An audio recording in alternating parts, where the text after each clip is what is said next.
ازيكم يا جماعه؟ عاملين ايه؟ يا رب ان شاء الله تكونوا بخير. ايه رايكم بقى في الجمال ده حاجه كده بواقي رمضان عندنا. شويه سوداني صغيرين، شويه مكسرات يبقى احسن، شويه بلح اللي هو راتب ده اللي هو الطري. هناخد شويه البلح اللي عندنا كوبايتين، يعني كوبايتين بلح مع لا او كوبايه بلح، معلش اسفه، مع نص سوداني. يعني كوبايه بلح مع نص سوداني، 2 كوبايتين بلح يبقى كوبايه سوداني او كوبايه مكسرات. بس سوداني بقى عندنا، او نص كوبايه سوداني او نص كوبايه مكسرات اللي عندك. هجيب الكوبايه بلح، طبعا انت كده بمجرد النظر هتعرفي قد ايه كوبايتين. وبعدين اللي هو راتب ده بنحطه في الكبه، بس خلي بالك يبقى طري قوي عشان الكبه.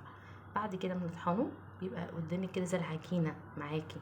بتحط عليه السوداني او المكسرات اللي انا هحطها عليه، بس طبعا بتبقى حطها في المطحنه شويه صغنطه، او كسريها كده قطع صغيره. ما حطوش في المطحنه صراحه، انا كسرته كده ان صوص كده بقى شكله حلو.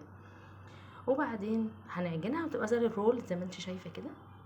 وبعدين هنحط شويه سمسم ونعجنها بالرول، هتبقى كده عملت لها مجرى صغيره كده. عشان عندي شويه نوتيلا، شويه شوكولاته عندك حطي، تبقى شكلها حلو. او ما عندكش شوكولاته اوكي، خلاص مش مشكله خالص. حطي بقى يا حبيبتي يعني مجرى بسيطه قوي كده، وحطي شويه يعني شويه صوص شوكولاته، بيديها يعني عارفه، بيديها منظر حلو. ما عندكيش خلاص، عندك يعني حته شوكولاته كده خام هنا ولا هنا كده، كل حاجه من البيت، ما تجيبيش حاجه من بره. بصي، هنحط بقى كده بتبقى شكلها حلو.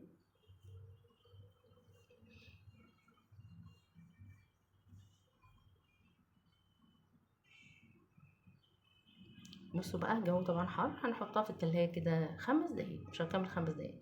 لو عندك الجو كويس خلاص خليها بره التلاجة هي تجمد لوحدها.